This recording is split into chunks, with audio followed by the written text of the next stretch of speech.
Essa é a quarta aula do curso de Filosofia e História das Ciências Biológicas e a terceira e última aula de História da Biologia.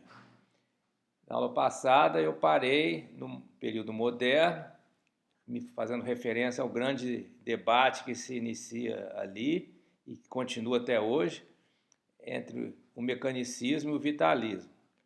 Com o sucesso da física moderna, a abordagem materialista, né, baseada nas forças e que atuam sobre a matéria, isso foi trazido para a biologia, né, na visão cartesiana de que o corpo vivo seria uma espécie de uma máquina, e nesse processo isso gera como reação o vitalismo, que é a ideia de que o ser vivo não pode ser concebido como uma máquina, puramente como um sistema material, mas que existiria uma força vital, um princípio imaterial que faz com que o ser vivo esteja sempre buscando a sua sobrevivência e o seu aperfeiçoamento ao longo da existência.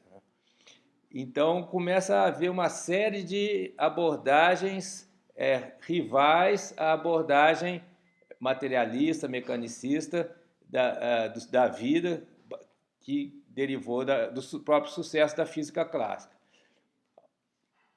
E essa abordagem fisicalista, ela também vai se desdobrando, porque, né, como a gente viu, em Descartes seria um sistema hidráulico que funcionaria nos nervos, mas com a descoberta da eletricidade e que o tecido vivo ele conduz a eletricidade, gera a eletricidade, né?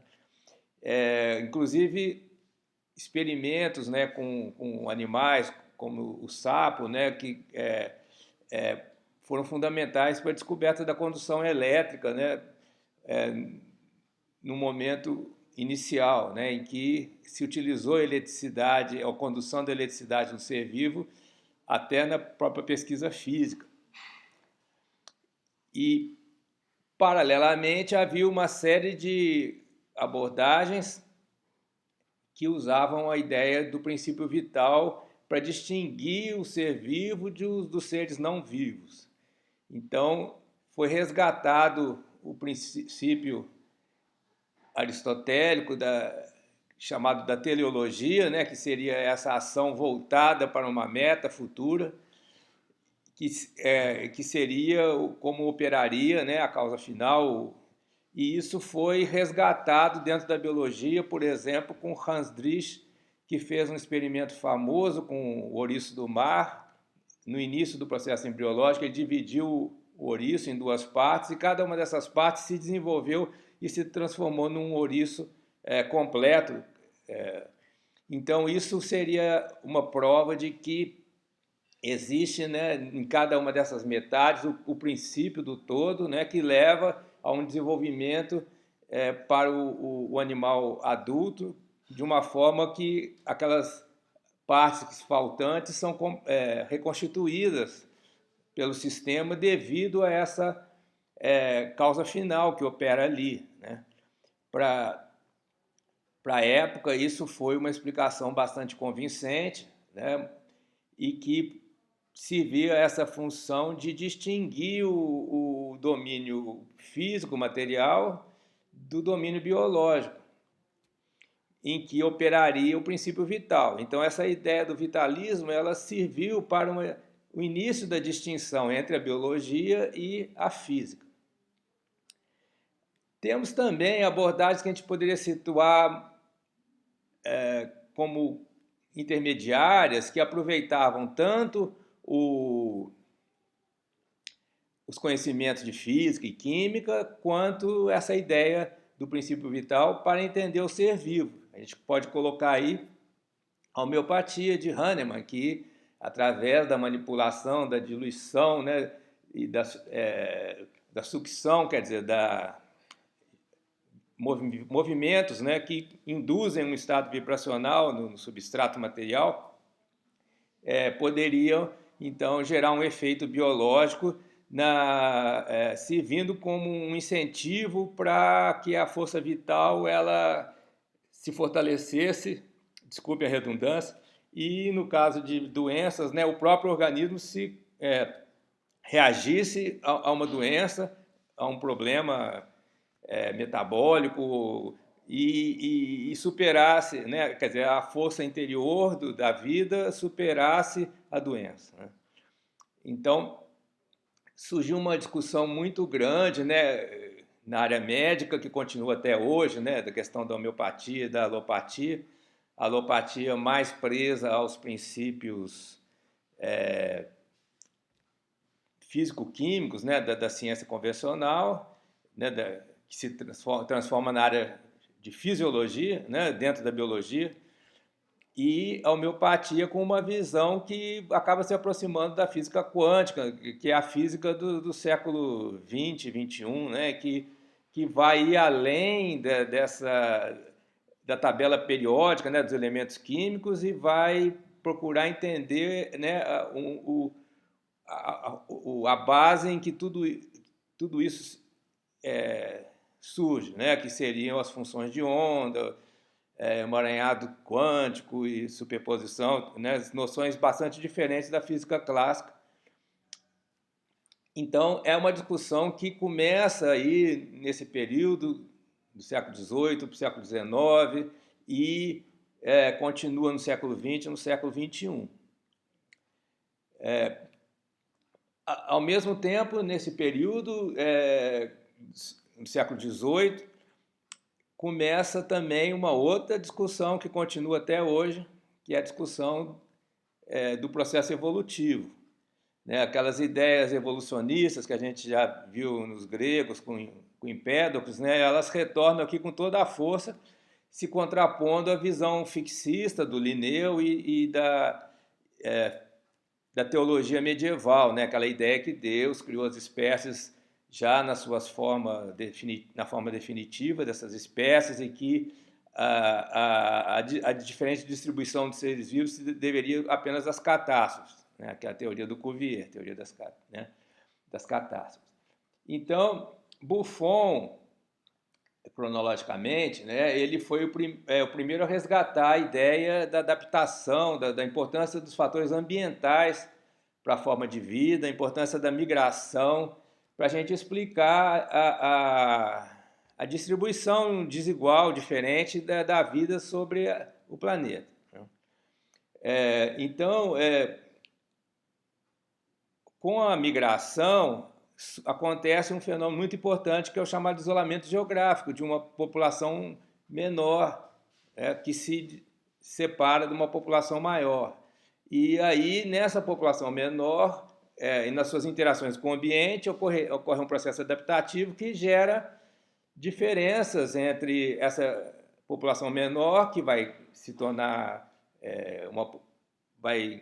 no processo adaptativo, ela vai se diferenciar da população maior da qual ela veio, né? Então, seria a ideia da especiação por meio de processo adaptativo em interação com o ambiente. Temos em seguida Erasmo Darwin, que é o avô do Charles Darwin, uma figura polêmica, escreveu o livro Zoonomia, que procurou elucidar as leis da vida. E já, então, levanta duas teses muito importantes na época, que é a tese do ancestral único e da herança dos caracteres adquiridos. Ou seja, então a vida teria surgido por um evento único, né? E desse ser que surge, esse ser vivo, né, por um processo de herança de características adquiridas, vai ocorrendo uma diversificação das formas de vida, uma diferenciação, né?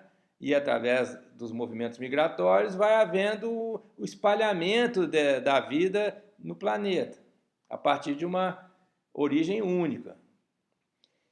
Essa ideia é muito poderosa para o evolucionismo, porque coloca, né, que uma espécie vem a partir de alterações que ocorrem na espécie anterior, e sendo que, se a gente remontar para o passado, nós temos, né, um único tronco comum de todas essas ramificações, né, chamada árvore filogenética, em que teriam, então, um ancestral comum. Lamarck desenvolveu bastante essa ideia, né, do processo adaptativo e a herança dos caracteres adquiridos, E é bom a gente lembrar que o Lamarck era um estudioso mais voltado para as plantas, e nas plantas acontece a herança de caracteres adquiridos, porque muitas plantas não têm a distinção entre a célula somática e a célula germinativa. Então, aquilo que acontece na planta, na célula somática, ela passa para os descendentes, né? No tecido, no meristema, né? Que é a parte que cresce, continua a se desenvolver, mesmo separada, né, da planta. Quer dizer, você quebra certas plantas, você quebra uma parte dela e enterra, ela brota, né? Então você tem ali um descendente que vai herdar as características da planta original. Só que para os animais, né, isso é muito discutível, porque tem a separação entre a célula somática e a germinativa. Quer dizer, nem tudo que acontece no corpo vai passar para os descendentes, essas características, né, não vão passar para as células germinativas que tem a linha de herança genética que vai, o conjunto de características que vai ser passado para os descendentes, né? Então, o Lamarck pensou, né, no que seria uma lei, entre aspas, né, do uso e desuso, aquelas capacidades, aquelas atividades que acontecem, né, as capacidades que são exercitadas em termos de atividades adaptativas, interação com o ambiente, elas geram modificações, né, no corpo, e essas modificações passam para os descendentes. É bom aqui a gente lembrar que, apesar de não ser uma lei de fato para os animais, né, que existe algo muito parecido que surgiu na neurociência e na psicologia do século XX, que é a chamada lei de Hebb, né? É a ideia de que os neurônios que trabalham juntos, né, formam conexões sinápticas, e aqueles neurônios que não trabalham juntos, eles perdem essas conexões.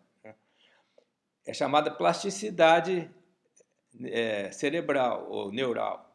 É uma lei de uso e desuso, só que restrita a um sistema e não está envolvendo herança dessas características, né? Mas a lei do uso e desuso não é falsa, né? Mesmo no restante do corpo. A questão é que não há necessariamente a passagem dessas características adquiridas para os descendentes, né? Devido à separação entre células germinativas e células somáticas. Apenas aquelas alterações somáticas que afetem as células germinativas, como é o caso aí de uma radiação nuclear, por exemplo, essas vão interferir na linha genética, né, de herança de características, certo? Agora, se eu faço ginástica, fico musculoso, isso não vai fazer com... Essa característica não vai ser passada para os descendentes, porque isso não vai influir nas células germinativas. Mas a teoria do Lamarck, ela não se restringe a isso, né? Ele era um cientista empírico que elaborou suas hipóteses teóricas e também fez pesquisas científicas para comprovar essas hipóteses e enfocando, né, processos de interesse, né, para a constituição de uma ciência biológica. E também trabalhou com os vários princípios envolvidos no processo adaptativo, como a questão, né, do isolamento geográfico, o papel do isolamento geográfico no surgimento de novas espécies. Ele chegou a esboçar um diagrama da árvore evolutiva e é um precursor também da ecologia, uma área da biologia que floresce aí no século XX, no final do século XX, né, que se torna muito importante atualmente, né, a gente pensar a ideia de ecossistema, né, várias populações biológicas interagindo entre si, né, e esse ecossistema tem uma lógica própria, uma dinâmica própria, em que dessas interações surgem padrões, né, que adaptativos, que são adaptativos para as várias espécies e que são estáveis, né? E que permitem uma maior expressão da biodiversidade. Então, esses princípios também já estão no Lamarck. É uma figura muito importante para a formação da ciência biológica. E também muito importante para o seu sucessor mais famoso, Charles Darwin. O Darwin viajou pelo mundo procurando evidências, né, empíricas para a teoria evolutiva e foi encontrar isso principalmente nas Ilhas Galápagos, que ali havia formas de vida intermediárias entre as espécies conhecidas pelo processo de isolamento geográfico. Algumas espécies que chegaram nessa ilha passaram, né, a ter um processo endógeno ali dentro da ilha de reprodução e adaptação, né? E então houve uma estabilização de certos padrões que não são encontrados no continente. Então isso foi, assim, digamos assim, a prova cabal da teoria evolutiva, né, de que as novas espécies ou as características que se estabilizam, né, elas vêm de um processo ao longo do tempo de interação com o ambiente e também de reprodução dentro de um certo grupo que está no mesmo contexto. Para explicar qual seria a lógica, né, desse processo, ele recorreu a uma ideia de Malthus, né, que era um economista, que relacionava, né, o crescimento, comparava o crescimento dos recursos necessários para a vida com o crescimento das populações humanas, né, desde que houvesse uma taxa reprodutiva espontânea, né, sem restrições ambientais, artificiais, né, ou humanas, ou restrições artificiais humanas. Né. Então o Malthus, né, propunha então que os recursos para a vida crescem numa proporção aritmética, enquanto as populações, né, tendem, por um processo biológico, a crescer numa proporção geométrica. Então, significa que, se houver uma livre reprodução de uma população humana, e o Darwin pensou isso para todas as espécies, né, chegaria um momento que haveria uma falta de recursos, quer dizer, falta de alimento, de água e outros recursos do ecossistema que necessários para a sobrevivência de todos os indivíduos dessas populações que crescem. Né.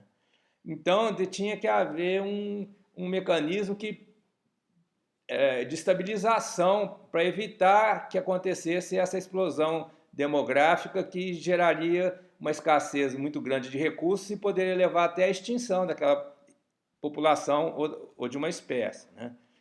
Isso se pode observar que quando uma população biológica cresce demais, assim, em termos dos recursos existentes, corre-se o risco de extinguir a população inteira morrer, porque vai se gerar um estado insustentável, né, de carência de recursos, ou então, né, o que o Darwin pensou, quer dizer, não vai morrer todo mundo, mas vai sobreviver os que forem mais aptos, os que estiverem melhor adaptados. Né? Então surgiu a ideia da seleção natural, né, que é basicamente, na sua formulação inicial, a ideia de que pelo uso e desuso, pelo processo adaptativo, vão surgindo características somáticas.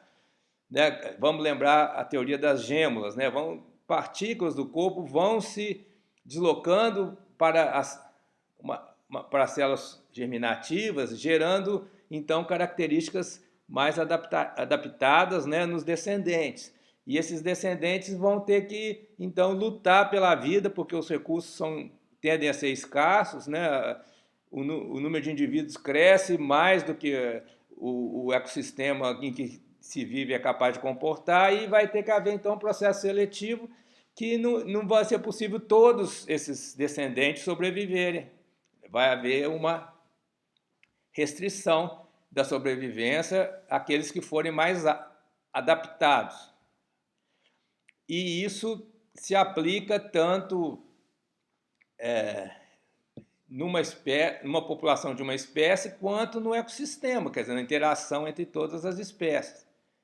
Isso já foi mais estudado no século XX, por exemplo, com a ideia de sucessão ecológica, né, que é um conceito importantíssimo no estudo das florestas, que você vai ter, né, fases da evolução de um ecossistema, né, desde aquelas plantas chamadas pioneiras, que têm maior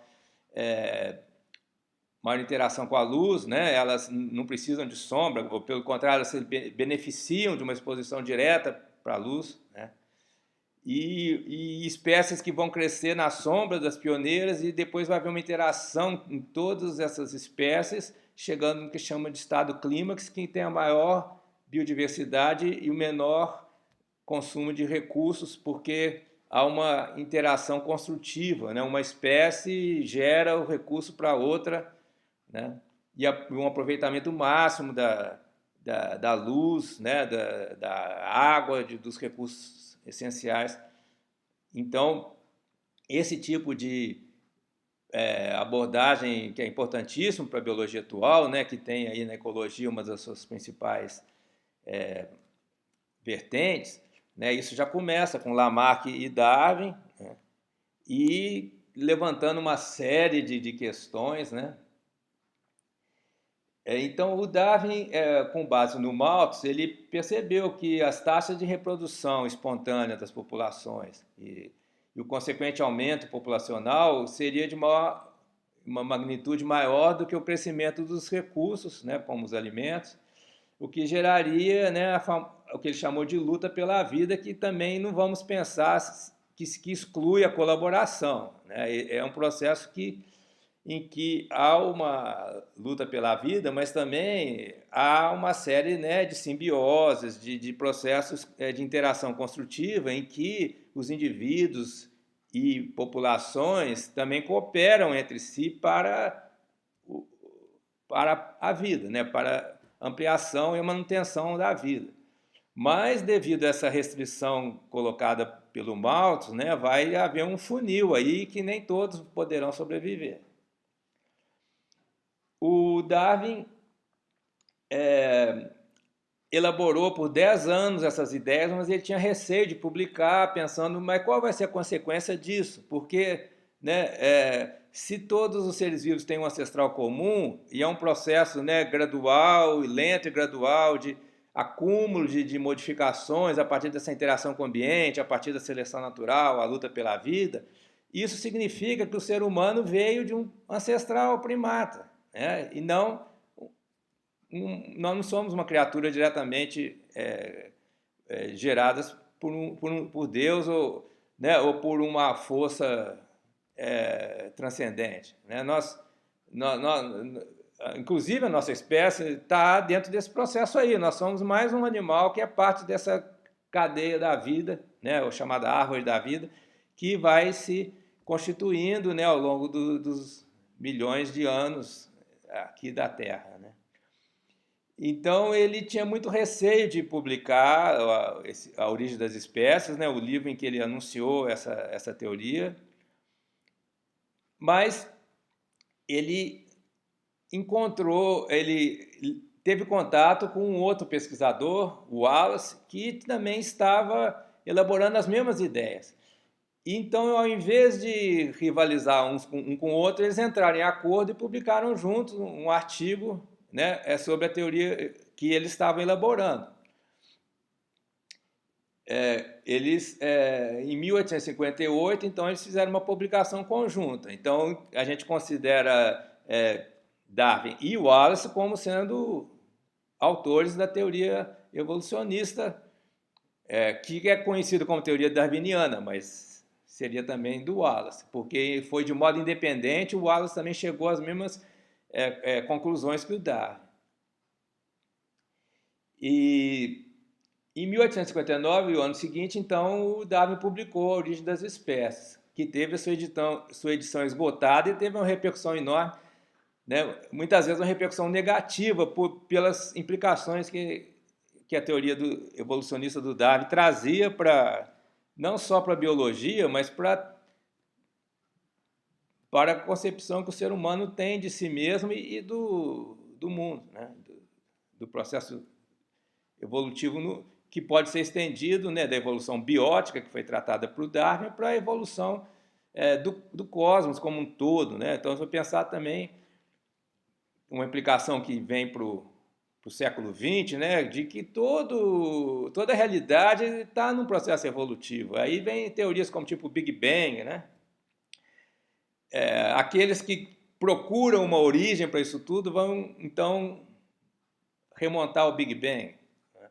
Mas e antes do Big Bang? Quer dizer, então, isso traz, a ideia de evolução traz questões muito importantes para o ser humano entender quem somos nós, qual o sentido desse processo evolutivo, né? Qual o sentido da nossa vida dentro de um processo evolutivo. É diferente da visão medieval, que não tinha processo evolutivo, tinha um processo de criação, né? Ou, por Santo Tomás de Aquino, havia um processo que o mundo é criado por Deus e depois retorna para Deus. Então, era uma visão teleológica, ou seja, um processo direcionado, mas direcionado por um ser transcendente. Agora nós temos um processo que se organiza, que não tem um rumo pré-determinado, né? A evolução biológica no darwinismo, ela não tem uma meta pré-definida, né? As metas que são definidas no próprio processo, né? Então, cada espécie tem, né, procura os seus objetivos e cada grupo, cada indivíduo, né, tem as suas metas, e da interação entre todos esses indivíduos e grupos e nos ecossistemas, então o processo adquire uma direção a posteriori, quer dizer, não é pré-definida. O próprio processo e as intenções, as metas dos participantes definem para onde isso tudo vai, né? Então é uma ideia que eu vou tratar mais na aula de filosofia da biologia, né, de um sistema auto-organizado que determina, né, o seu rumo. Não é um processo que vai ser dirigido de alguma maneira por uma inteligência, um ser superior, transcendente, externo ao processo. É um processo que se auto-guia, né? Aí tem toda uma discussão sobre como é que isso acontece. Um dos seguidores do Darwin é o James Mark Baldwin, um psicólogo canadense, que propôs uma maneira de se entender isso, né, que foi chamado depois de efeito Baldwin, né, que é a ideia de que aquelas características que são mais apreciadas numa população, por exemplo, a cauda do pavão, né, as cores que os machos adotam para atrair as fêmeas, né, ou os sinais químicos que as flores exalam para atrair os pássaros, favorecendo ou as abelhas, né, favorecendo a polinização, espalhamento de sementes, tudo isso, quer dizer, todas essas características, digamos assim, estéticas, né, ou sensoriais, né, elas e as preferências, né, que os indivíduos em processo de reprodução têm, vão definir as características dos descendentes. E o próprio Darwin também trabalhou com isso, né, com seus trabalhos sobre emoções, né, seu livro Teoria das Emoções, também mostrando como que as emoções e a própria consciência, que nessa abordagem a consciência existe não só na espécie humana, existe em praticamente todo ser vivo, existe algum grau de consciência, algum tipo de sensação, né, de dor, ou prazer, ou calor, frio, fome, sede. Isso tem um papel nas interações que acontecem, nas escolhas reprodutivas, né? Quem vai se relacionar com quem, gerando, então, definindo quais vão ser as características dos descendentes.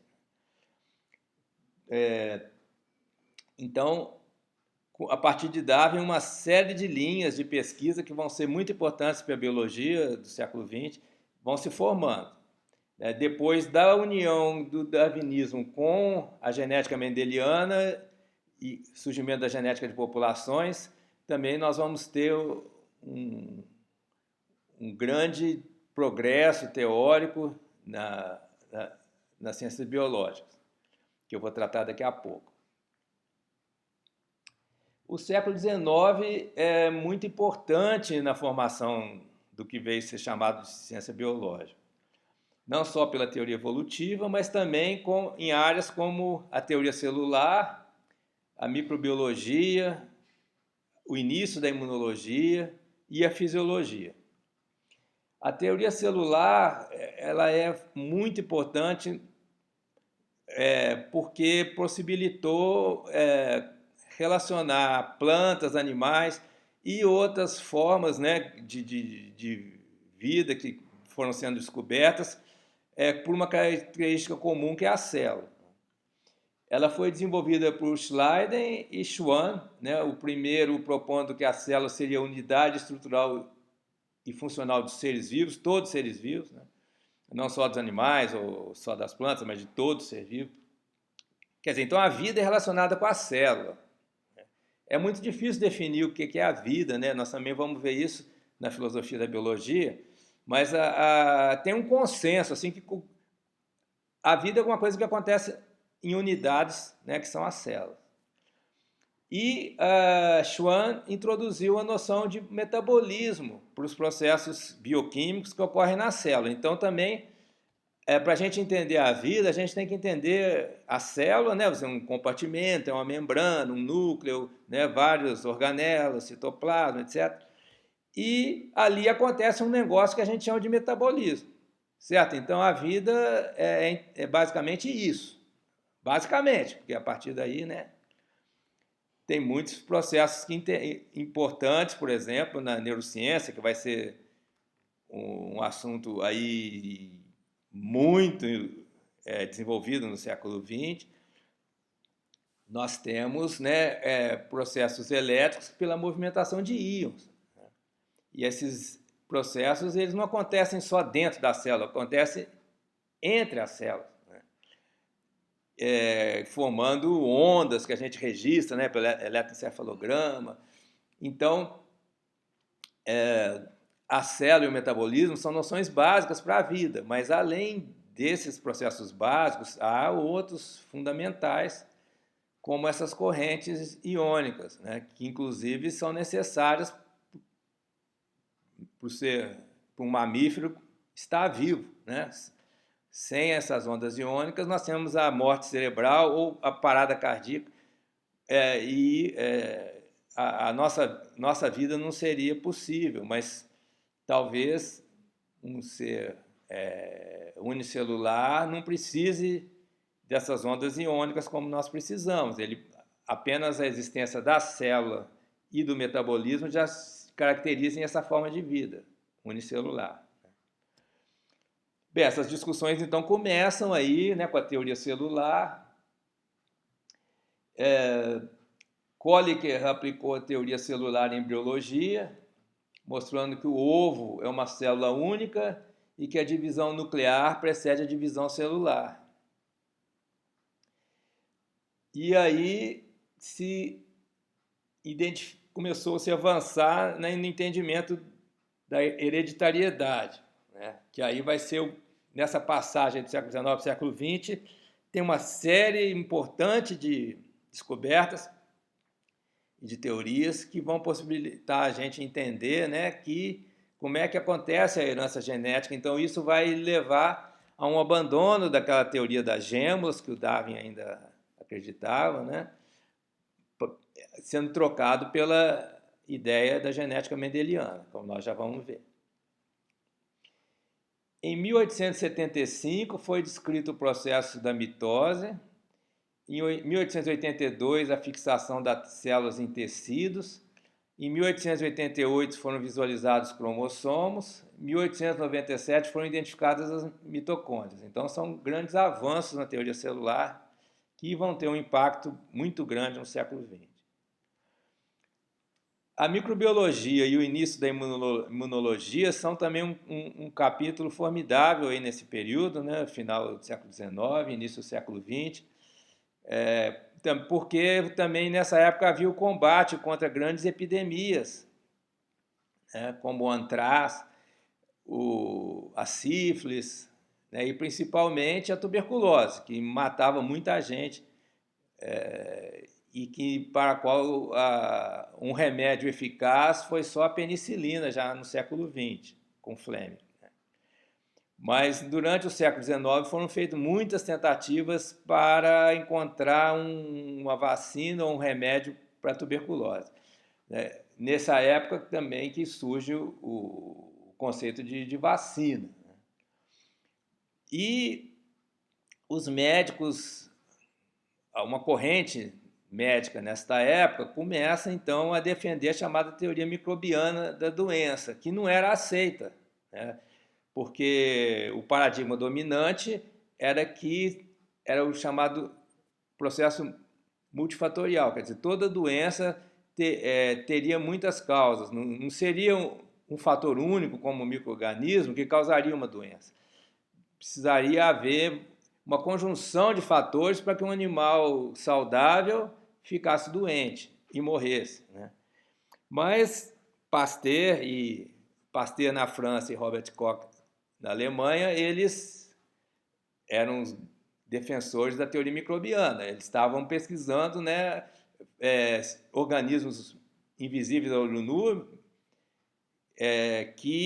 cujo contato seria suficiente por si só para gerar uma doença e a morte de um animal grande.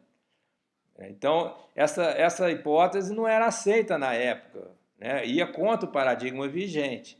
Então, eles passaram a fazer uma série de experimentos para tentar entender como seria possível, né, um micro-organismo se espalhar no ambiente, contaminando vários animais, né, e causando a morte de animais que estavam saudáveis.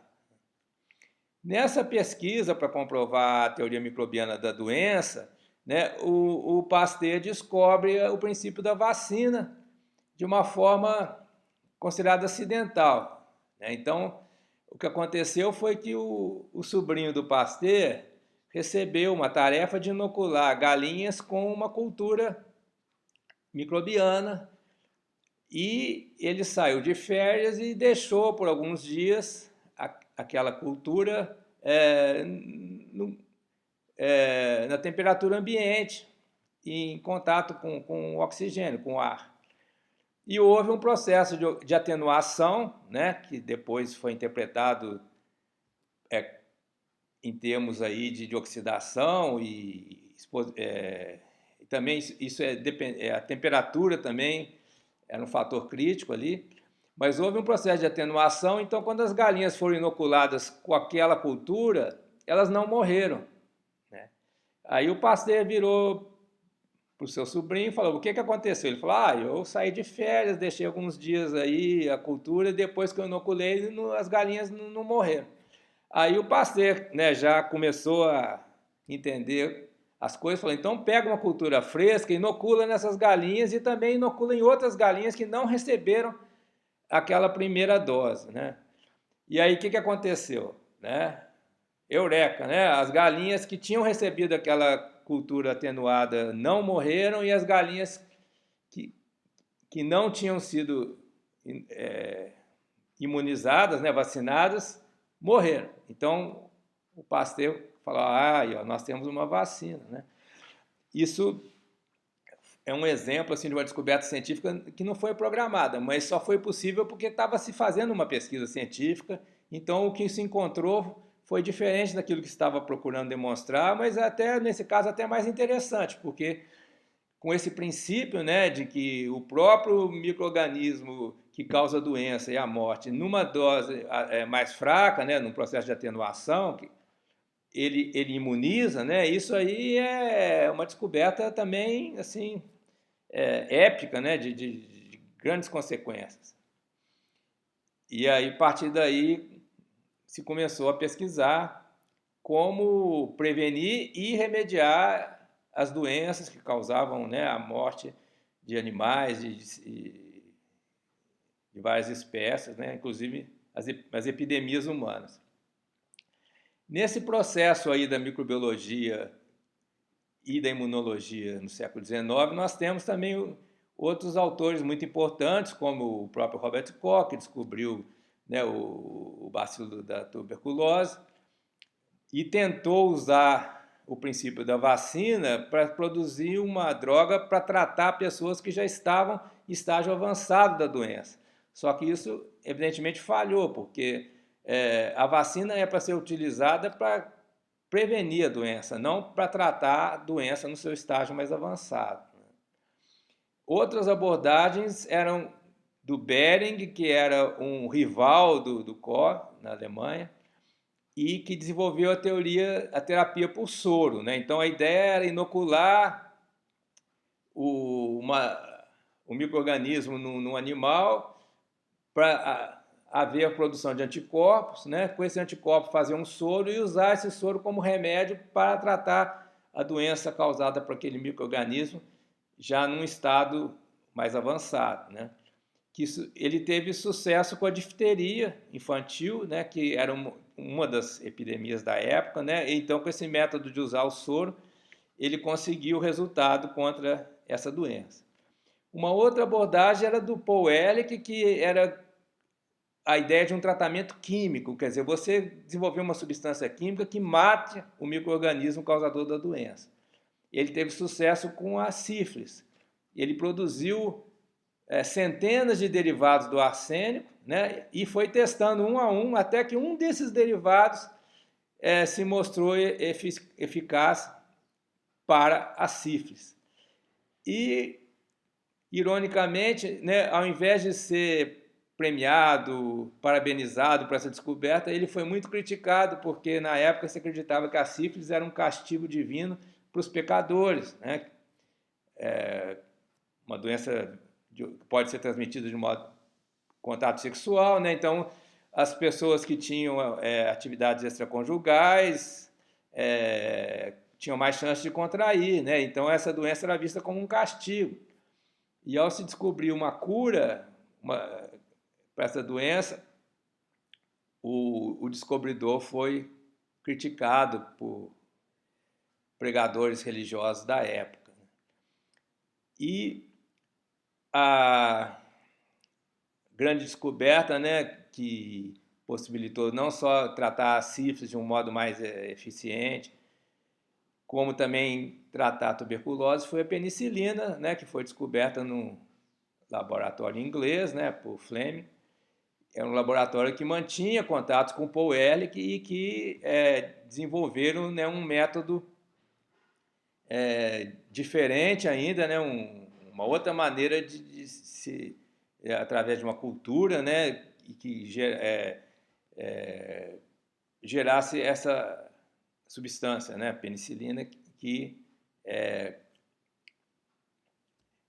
possibilita então uma ação de amplo espectro, né, contra várias doenças infecciosas e com isso se reduziu bastante a mortandade e as epidemias, né, e gerando, né, essa ideia do antibiótico que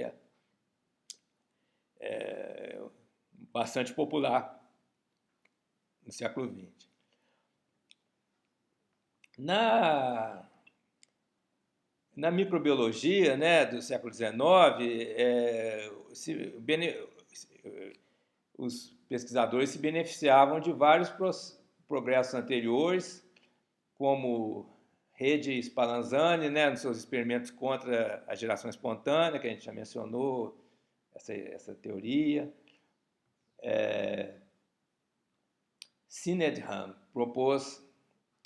havia proposto, né, a existência de causas específicas para cada tipo de doença e a possibilidade de remédios específicos, como a ação do quinino contra a malária. E aí, ó, já outro assunto que voltou para a atualidade, né? E Mas essas ideias só foram plenamente aceitas pela comunidade científica através do trabalho de Pasteur na França e Koch na Alemanha. E é bom a gente lembrar, como a gente pode ver no seriado chamado Os Micróbios e o Homem, que a aceitação da hipótese de Pasteur só se consolidou com um experimento público, né? Um experimento científico com, assim como as sessões de anatomia, né, no Renascimento, que tinham um público assistindo, como uma sessão de teatro, digamos assim, né, também a comprovação da teoria microbiana da doença foi num evento público, numa fazenda, né, com uma plateia grande, e nesses experimentos foram utilizados 70 carneiros, 25 deles receberam uma vacina e desses 70 carneiros, 50 foram inoculados com um vírus na forma letal e 20 ficaram de controle. E desses 50 que foram inoculados com o vírus na forma letal, os 25 vacinados todos sobreviveram e os 25 não vacinados todos morreram. Então isso foi uma demonstração inequívoca, né, de duas coisas. Primeiro, um micro-organismo por si só é capaz de causar a doença e a morte de um animal grande como um carneiro. E dois, né, a vacina evita que isso aconteça.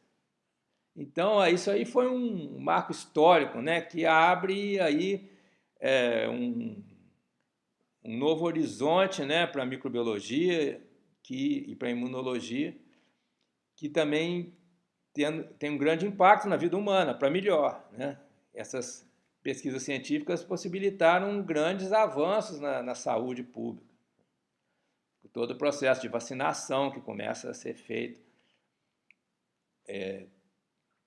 e que uma minoria discute, né, ainda, mas o problema não é tanto a vacina, né, mas é aqueles componentes extras que vêm como o alumínio, né, que pode se acumular em excesso, o alumínio vai fazer mal, mas não vamos discutir isso aqui, porque é uma discussão atual, não é uma discussão do século XIX.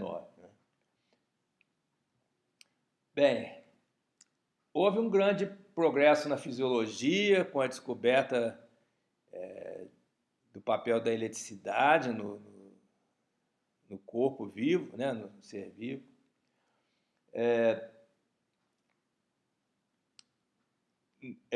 A descoberta do ciclo do carbono já havia sido feita por Ingenhous.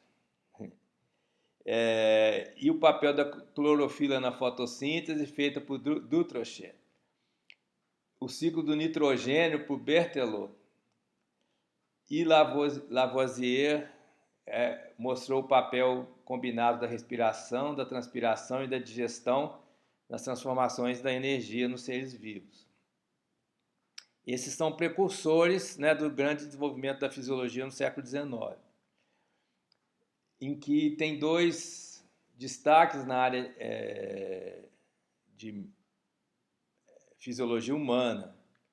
Miller, que estudou a percepção, os processos perceptivos, como que os sinais captados pelos sensores se transmitem, né, para o cérebro e aí geram um conhecimento, um estado cognitivo, né? Ele elaborou a ideia da teoria, a hipótese, né, da energia específica dos nervos, ou seja, que o tipo de sensação que a gente tem vai depender do caminho,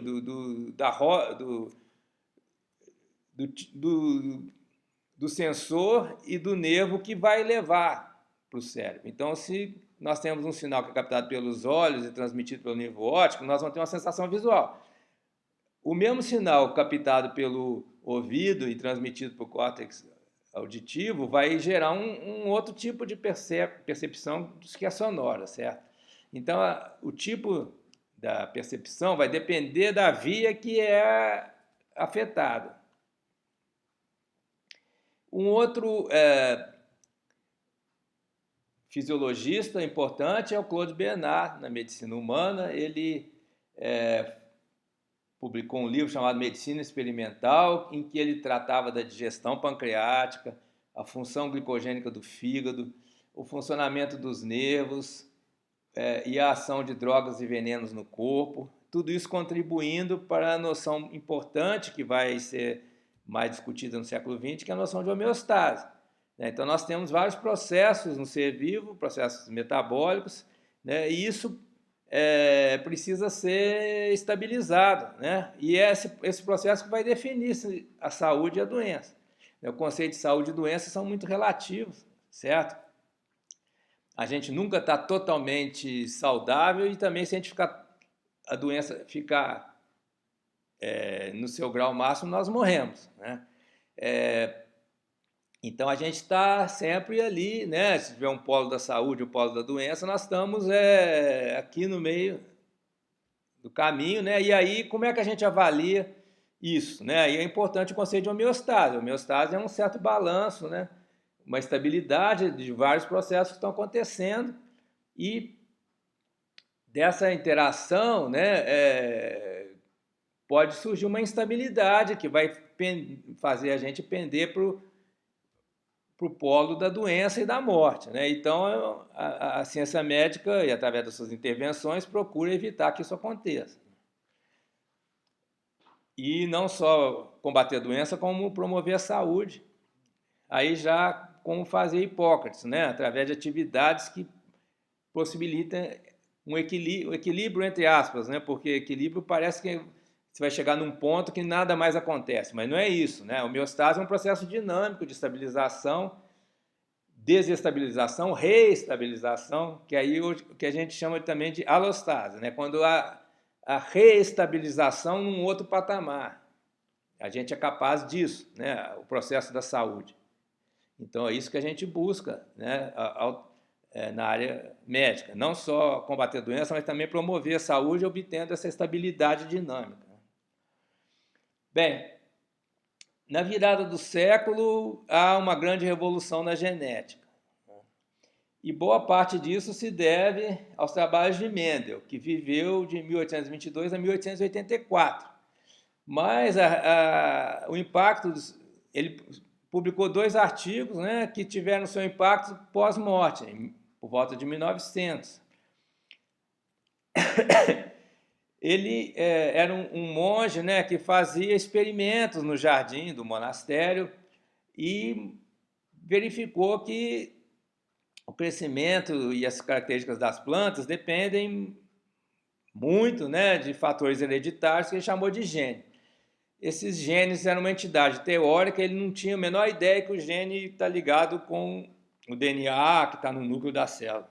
O gene, para ele, são as unidades hereditárias que são transmitidas de pais para os filhos e que explicam as características, no caso aí, das plantas. Então, ele fez experimentos de hibridação para tentar entender as leis que regem essa transmissão de características. E então ele descobriu, dentre outras coisas, que tem características dominantes, recessivas, e que, dependendo dessas combinações, aquilo que é recessivo pode se manifestar, pode se tornar dominante no fenótipo. Então, a partir dos experimentos que ele fez, ele elaborou 2 princípios. O princípio da dominância de genes e o princípio de combinações independentes. Então, isso permite a gente calcular a probabilidade de uma certa característica se manifestar no fenótipo dos descendentes. Isso desde então, isso é muito útil para os criadores de animais e as pessoas que plantam, trabalham com sementes e procuram, então, fazer o chamado melhoramento das espécies. O ser humano domestica de modo artificial, influi no processo evolutivo de várias espécies de plantas, de animais e fungos e tudo mais, para nosso interesse. Quer dizer, esse conhecimento biológico possibilita ações de interesse da espécie humana, e essas ações nem sempre são boas para as outras espécies. para o ambiente, mas saber é poder, quer dizer, a partir do momento que a gente conhece a genética, as leis, os princípios da genética, a gente pode melhor interferir nesses processos de reprodução e fazendo então melhoramento, quer dizer, produzindo variações que são úteis para a gente. A grande figura aí envolvida não só na descoberta na divulgação do trabalho do Mendel pós-morte, né? Assim como no que veio se chamar neodarwinismo, que é a teoria darwiniana unida com a genética, né? Foi o Hugo de Vries. Ele publicou um livro importante em 1901 chamado Teoria das Mutações. Então, esse livro ele procura pensar o darwinismo sem a teoria das gemas e colocando a genética mendeliana. Quer dizer, em um ano ele pegou o trabalho do Mendel, divulgou, né, para a comunidade científica e aplicou na teoria evolutiva. O que seria a mutação? Seria uma mudança abrupta, sem forma de transição ou antecedentes perceptíveis no patrimônio genético, gerando características fenotípicas novas nos descendentes. Isso é uma revolução, né, que é tão importante quanto a própria teoria da seleção natural de Darwin, porque aqui a gente tem uma explicação da origem da novidade no processo evolutivo, que é uma mutação, que se pensou que inicialmente que fosse ao acaso, ou seja, acontece uma alteração no material genético, e isso vai redundar em características fenotípicas novas nos descendentes. Hoje em dia tem uma discussão muito grande se isso realmente é aleatório, né? Porque na ciência a gente sempre assume que existem causas, né? Então esse é um processo que hoje em dia a gente sabe que é um processo bioquímico no núcleo da célula, né? Tem N possibilidades de explicação causal, não necessariamente vai ser algo assim ao acaso, né?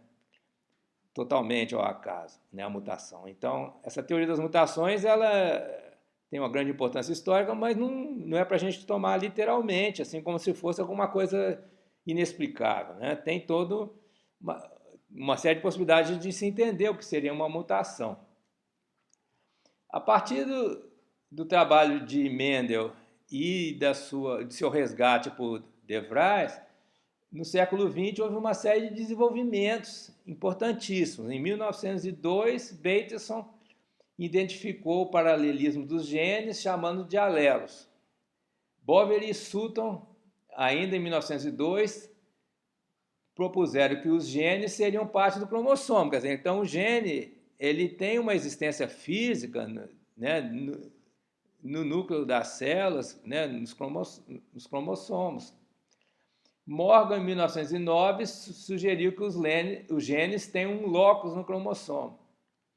Garrot, em 1910, propôs que os genes produziriam as enzimas. Aí começa-se a entender, né, como é que realmente funciona a célula do ponto de vista do processamento de informação, né? Nós temos uma informação que está nos genes e a partir dessa informação se produz as enzimas ou proteínas, e as proteínas vão atuar no metabolismo, vão guiar o metabolismo, vão tornar o metabolismo possível.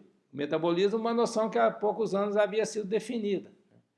Então, conectou-se a herança genética, os genes como parte do cromossomo, que gera a enzima, que atua no metabolismo, certo? E o metabolismo define as funções vitais que possibilitam o comportamento, a ação no ambiente, o processo adaptativo. Então, começa-se a unir os vários fios aí, a fazer a trama da rede da vida, do processo da vida. E temos, então, aí, nesse momento, a origem da genética de populações, que é fundamental para entender como que ocorrem as alterações nas características biológicas numa população interagindo com o ambiente, com outras populações biológicas. Hardy e Weinberg formularam, então, a equação, né, da dinâmica populacional que retrata a mudança nas frequências do gene ao longo do tempo numa população. Então, pelas interações, no caso da reprodução sexuada, pelas interações entre os indivíduos, né, a frequência dos genes naquela população vai se alterando ao longo do tempo. E aí é possível entender melhor como é que ocorre a chamada especiação, que é o surgimento de uma nova espécie a partir de uma população existente. Essa população existente ela ela está estabilizada em certo padrão, de modo que o mero surgimento de um mutante, com uma característica, por mais adaptativa que seja, não vai gerar outra espécie, porque por mais que esse mutante se reproduza, quer dizer, que ele tenha descendentes com um número maior possível de membros dessa população, nunca se vai chegar ao ponto de estabilizar num outro padrão. Então, isso coloca a necessidade, que depois foi bastante discutida pelo Mayr, né, da chamada especiação alopátrica. Ou seja, esse mutante, tem que haver um processo de isolamento geográfico em que esse mutante ele passe a se reproduzir numa população pequena, em que a característica nova possa se tornar dominante pelos processos probabilísticos estudados aí na genética da população. Porque uma população sem a especiação alopátrica, né, a frequência dos genes tende a ser constante, então não vai surgir uma outra espécie, certo? Por meio, então, dessas duas teorias, grandes teorias, a teoria evolucionista e a genética, a biologia se torna uma ciência autônoma, né, capaz de explicar os fenômenos da vida. Né? A gente viu, então, que é uma rede de processos, né, que acontecem já em cada célula. Você vai ter uma complexidade muito grande, né, e você vai ter um ciclo em cada célula em que dos genes, né, da informação genética se produz a proteína regula o metabolismo vai propiciar as funções, né, adaptativas, de acordo com essas funções, com essas interações com o ambiente, o processo adaptativo, vai haver um feedback, ou seja, uma interferência na leitura, na expressão dos genes que estão ali, né, gerando outros tipos possíveis de proteína que vão gerar outros tipos de função. Então, nós temos ali aí um ciclo, né, da vida em cada célula e que é bastante dinâmico, e a partir daí a gente consegue explicar vários tipos de fenômenos de nosso interesse. Então, nós temos aí uma ciência autônoma, que é uma ciência capaz de oferecer explicações para os fenômenos do nosso interesse. E essa ciência que se torna autônoma no século XX, né, se tornando também um curso, né, uma disciplina, um curso acadêmico com várias disciplinas próprias, essa ciência ela também se torna uma ciência aplicada em determinado momento em que se descobre como interferir nesses processos da vida. Porque saber é poder. A partir do momento que a gente conhece como é que a vida funciona, os princípios que operam, né, as estruturas e funções que estão acontecendo no ser vivo, a gente cria ferramentas para interferir nisso, então a gente pode começar a moldar as formas de vida e isso gera muitas possibilidades, né? Inclusive induzindo reflexões filosóficas numa área nova que se chamou bioética. Né? Então, aí nós temos um grande desenvolvimento da biologia no século XX e agora no século XXI, né, que já extrapolam o que a gente vai tratar aqui, né? Nós vamos terminar a história da biologia aqui nesse momento aí do início do século XX, citando apenas, né, algumas dessas áreas importantes que vão se desenvolver a partir dali. Né, eu já mencionei, né, a ecologia, que tem suas sementes lá em Lamarck, e até um pouquinho nos gregos também, né, que vai se tornando uma ciência de grande importância para a humanidade devido, né, ao próprio poder que nós temos, oriundo do conhecimento científico, para gerar tecnologias que afetam o meio ambiente, né?